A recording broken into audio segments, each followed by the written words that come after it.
D'abord, est-ce que vous pouvez nous donner quelques nouvelles sur le groupe? On sait qu'il y avait des joueurs qui avaient des petits pépins physiques. Oui, Ils en sont où? ça évolue bien, surtout pour Isaacson et Diakité. Si là, ça va un peu mieux aussi, on prendra la décision demain. Mais voilà, j'espère qu'il sera sélectionnable. Bah, Fodé, par contre, ça va prendre un peu plus de Non, temps, hein. oui, oui, oui, c'était quand même une grosse blessure, mais on est content de l'évolution, il travaille bien, ça évolue bien. Mais il est toujours pour l'instant en réathlétisation avec les préparateurs physiques. Il n'a pas intégré le collectif, même pas partiellement pour l'instant. La bonne nouvelle, c'est que vous avez un nouveau renfort Oui, en défense. Vous pouvez nous dire un petit mot sur ce joueur? oui, c'est un joueur danois qui s'est distingué dans un des meilleurs clubs danois, qui a une expérience en Angleterre un peu malheureuse, pas autant qu'il aurait souhaité, mais c'est un joueur de 24 ans qui connaît bien le poste, qui connaît bien le haut niveau. Donc j'espère qu'il va pouvoir nous apporter. Puis aussi, c'est toujours l'interrogation, c'est l'intégration et l'adaptation à la Ligue 2 française, quoi. Et ça, c'est quand on y est confronté qu'on le voit. Certains mettent peu de temps, on l'a vu avec Mickaël, d'être tout de suite prêt, puis d'autres qui mettent parfois un petit peu plus de temps. Mais en tous les cas, on fera tout pour qu'ils se sentent bien et qu'ils s'adaptent bien.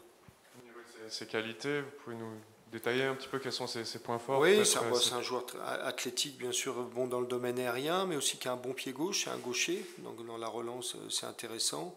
Et puis une bonne communication, parce qu'on sait que la défense de zone qu'on pratique tous est basée sur la solidarité et la communication, et il a ce profil-là.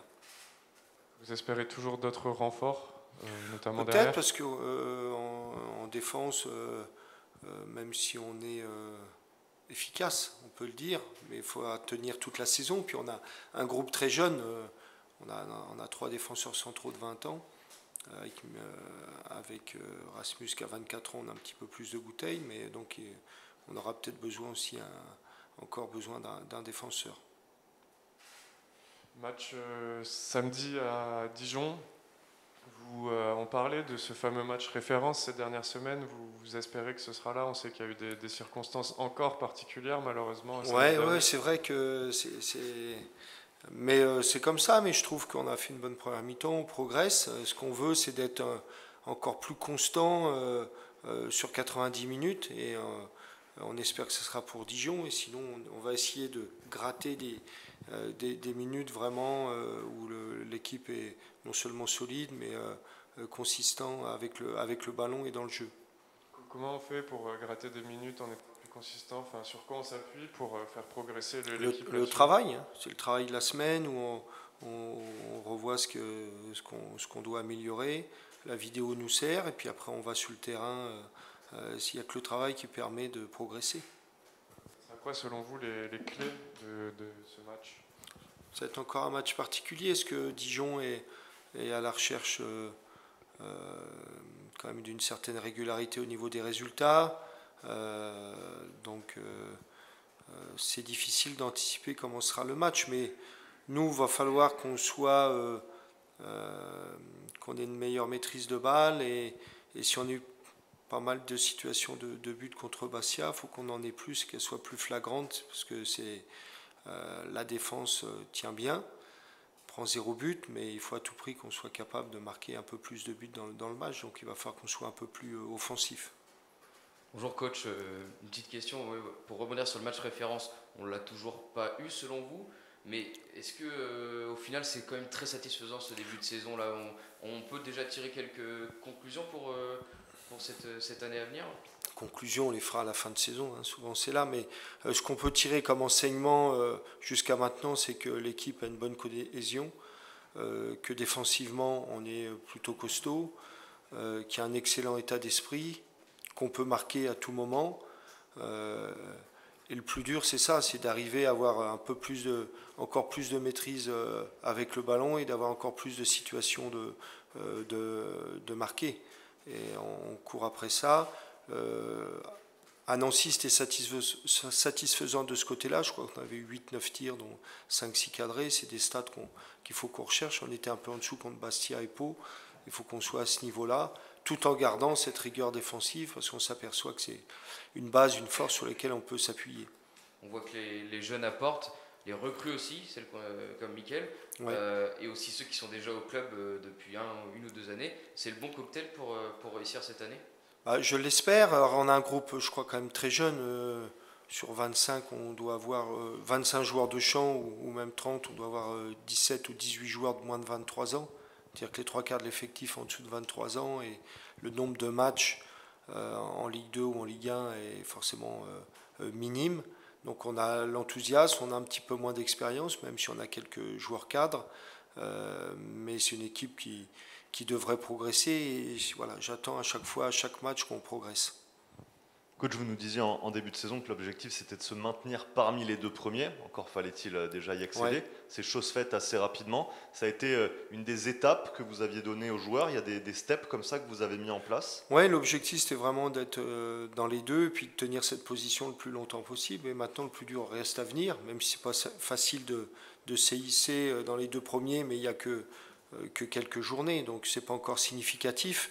Maintenant, c'est sur la durée où on voit la qualité aussi d'un groupe. Et même si le groupe est jeune et a pas beaucoup d'expérience, ça va être un de nos leitmotifs de pouvoir rester en haut. Pardon. Pour rester là-dessus, du coup, est-ce que vous sentez, vous voyez qu'au fil des entraînements et au fil des matchs, ça commence à s'améliorer au niveau du jeu et au niveau de la régularité? Ouais, c'est vrai que je disais aux joueurs en retour, je vois quand même plus de qualité à l'entraînement que parfois sur certaines périodes de match. Mettons les 20 dernières minutes à Bastia, je pense on peut et on doit faire mieux.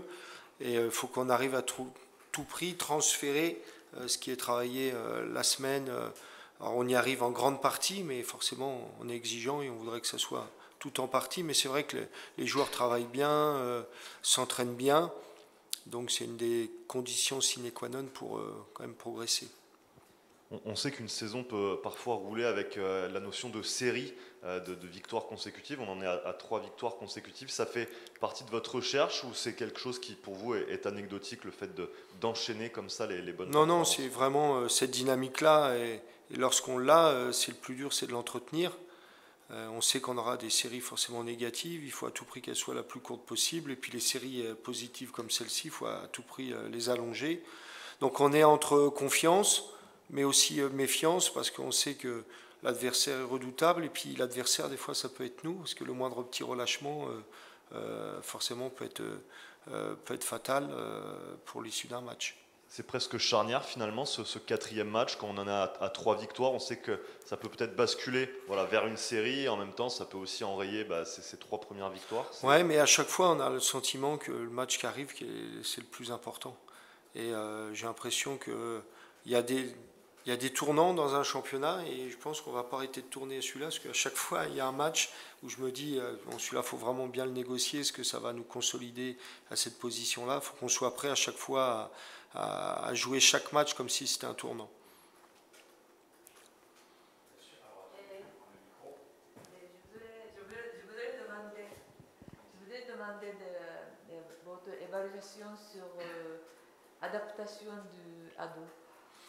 Je suis agréablement surpris, parce que pour lui c'est le plus difficile, pour avoir eu un joueur coréen. Quand les joueurs viennent d'Asie, c'est vraiment une autre culture, un autre football. Et je suis vraiment étonné que Ado arrive à déjà être bien intégré dans l'équipe, même si je sais qu'il va pouvoir nous apporter bien mieux, bien plus. Mais son intégration, compte tenu du choc des cultures, je le trouve vraiment très bien intégré. En plus, comme c'est une bonne personne, mais ça fait 3e japonais que je connais, souvent les japonais sont des bonnes personnes, très respectueuses et très avides de s'intégrer, donc il est déjà très apprécié dans le vestiaire. Qu'est-ce qu'il doit améliorer plus, parce que c'est pas... Le lien avec les relations avec ses coéquipiers sur le terrain, parce qu'il vient d'arriver, et surtout son son adaptation à la Ligue 2 française, qui est un autre football que celui qu'il a connu au Japon. Mais ça, c'est l'expérience et les matchs qui vont l'aider. Et bien sûr, lui comme moi, on attend qu'il soit efficace, parce qu'un attaquant doit être efficace.